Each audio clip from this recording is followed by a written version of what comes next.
60 سال بعد واقعہ پیش آیا، اس پر میں تفصیلی گفتگو نہیں کر سکتا، وہ شاہ صاحب تشریف لائیں گے انشاءاللہ، وہ اس پر سیاح سے تبصرہ فرمائیں گے۔ تمام شیعہ سنی مورخین، تمام شیعہ سنی مورخین اس بات پر متفق ہیں کہ محرم کی 10ویں کو یہ جو کچھ آج ہو رہا ہے یہ واقعہ کربلا کے پورے 300 سال بعد شروع ہوا۔ ایک تو خود واقعہ کربلا رسول اللہ صلی اللہ علیہ وسلم سے 60 برس بعد یا 58 برس بعد تقریباً واقعہ خود رسول اللہ کی بات ہو رہا، پھر اس واقعے کے ٹھیک 300 سال بعد ایک ایرانی النسل شیعہ معز الدولہ دہلوی بویہ خاندان کا اپنی چالاکی، عیاری، مکاری، تقیہ، اس کی بنیاد پر وہ مسلمانوں کی حکومت میں گھسا، وزیر بنا۔ اس نے بغداد کے اندر سب سے پہلے جلال الدین سیوطی رحمۃ اللہ علیہ اور غالباً البدایہ والنہایہ والے بزرگوں نے 351 ہجری لکھا ہے، باقی تمام بزرگوں نے 352 ہجری میں معز الدولہ دہلوی رافضی شیعہ نے، ایرانی تھا، اس نے سب سے پہلے 10ویں محرم کو حکم جاری کیا کہ بازار بند کر دیے جائیں، نان بائی پکانا بند کر دیں۔ حکمن کہا کہ عورتیں اپنے سروں کو کھول کر، بالوں کو بکھرا کر، سیاہ لباس پہن کر، سروں میں خاک ڈالتی ہوئی، منہ پر تھپڑ مارتی ہوئی، اپنے کپڑے چاک کرتی ہوئی بازار میں نکلے۔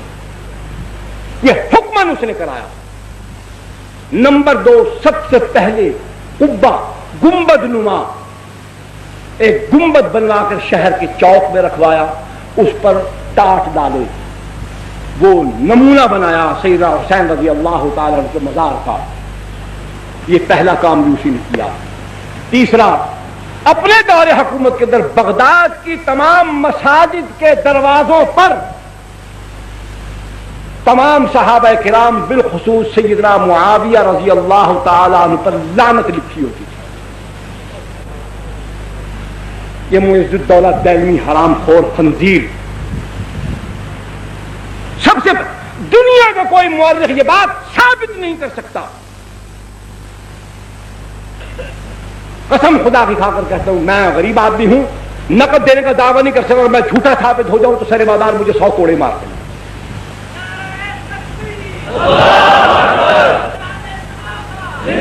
سیدنا حسین رضی اللہ تعالی عنہ کی شہادت کے ٹھیک 300 سال بعد معز الدولہ دہلوی، نام یاد رکھیے، شیعہ تھا، مکاری سے وزیر اعظم بن گیا، بغداد پر قبضہ کر لیا، وہاں اس نے حکمن 10ویں محرم کو یہ کام شروع کروایا۔ عورتوں کو حکمن باہر بھیجا کہ سر کھولو، بال کھولو، سیاہ لباس پہنو، سینہ کوبی کرو، اپنے منہ پر تھپڑ مارو، سر میں راکھ ڈالو، نوح پانی کرو، واہ ویلا کرو۔ پھر سمجھ لو کہ یہ کیا آسان طریقہ تھا کہ جب عورتیں نوجوان ہوں، خوبصورت ہوں، سیاہ لباس ہو، بال کھلے ہوں، وہ واویلا کرتی ہوں تو تماشا ہوگا کہ نہیں ہوگا؟ دیکھنے والا کون کون شیطان کہاں کہاں سے اٹھ کر نہیں آئے گا؟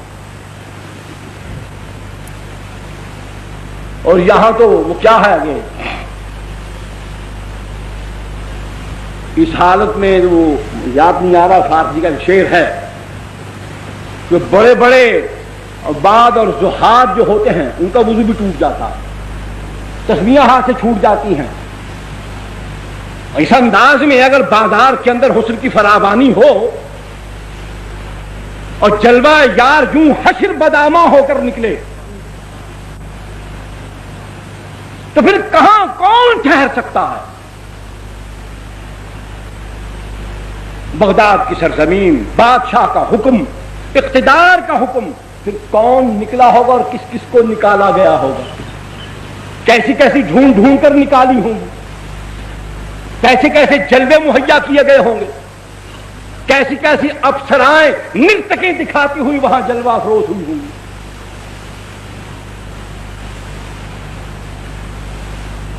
دوسرا، ایران کے اندر قاچاریوں کی حکومت، ناصر الدین شاہ قاچار، اس نے اپنے دور حکومت کے اندر باوجود اس کے سنیے، باوجود اس کے کہ وہ قاجاری رافضی تھے، شیعہ تھے، نسل در نسل سارے قاجار شیعہ حکمران آئے، صفوی خاندان، انہوں نے بڑے ظلم کیے ایران کے اندر۔ حالانکہ یہ مسلمانوں کی مفتوحہ سرزمین ہے، سیدنا عمر بن الخطاب رضی اللہ تعالیٰ عنہ کے زمانے سے لے کر حضرت معاویہ بن ابی سفیان سب کہیے رضی اللہ تعالیٰ عنہ تک، یہ ایران کی سرزمین بار بار سر اٹھاتی رہی، اور اس کو اللہ کے پاک پیغمبر کے تربیت یافتہ دنیا کے سب سے اعلیٰ اور مہذب انسانوں نے اس کو جس طریقے سے اس کو رام کرنا چاہیے تھا، تہذیب سکھانی چاہیے تھی، اس کو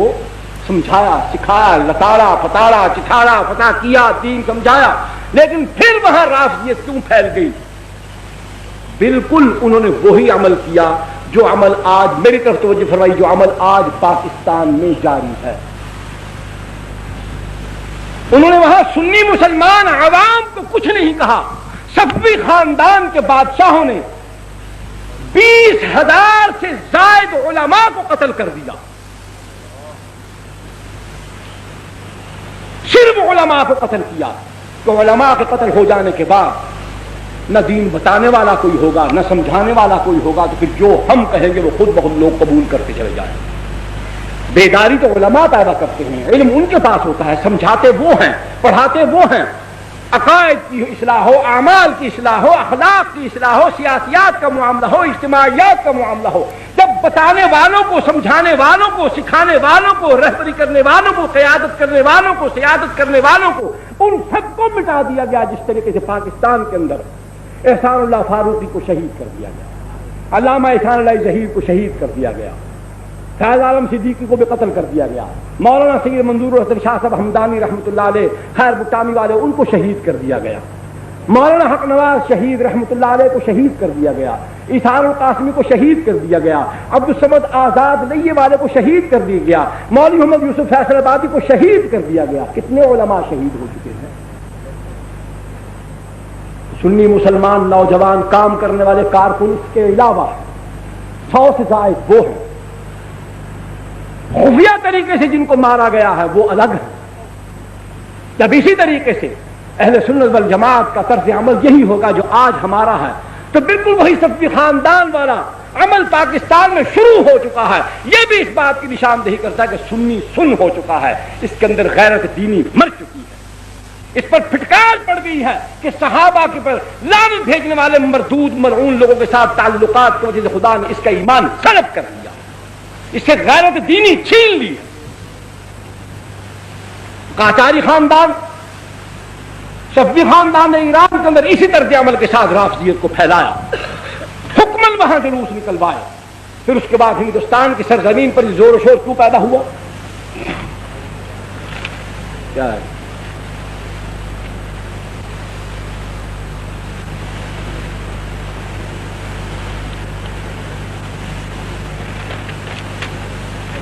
ہندوستان کے اندر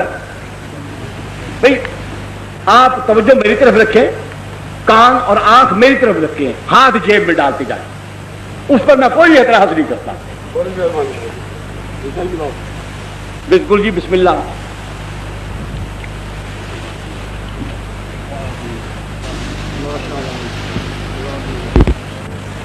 توجہ میری طرف رکھیں،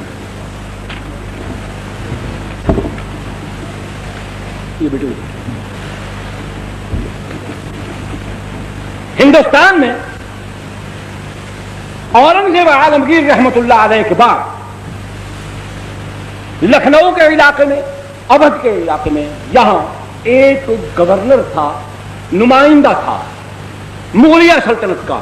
مغلیہ سلطنت کے اندر جب زوال آیا، کمزوری آئی، طوائف الملوکی پھیلی، ہر علاقے میں جہاں جہاں کوئی گورنر تھا وہ اپنے طور پر بادشاہ بن بیٹھا، القابات اپنے بنا لیے، اپنے علاقے کو، صوبے کو اس نے خود ایک سلطنت بنا لیا۔ یہ دور تھا، حکومت کمزور ہو گئی، تو وہاں پر بہمنی خاندان جو تھا انہوں نے لکھنؤ، جونپور اور فیض آباد، ان علاقوں کے اندر انتہائی سختی کے ساتھ، اپنی پوری قوت کے ساتھ، پوری قہرمانی کے ساتھ وہاں پر رافضیت کو فروغ دیا، جو آدمی محرم کے دنوں میں باہر نہیں نکلتا تھا، تعزیے کے جلوس میں شریک نہیں ہوتا تھا، اس کو سزا ملتی تھی۔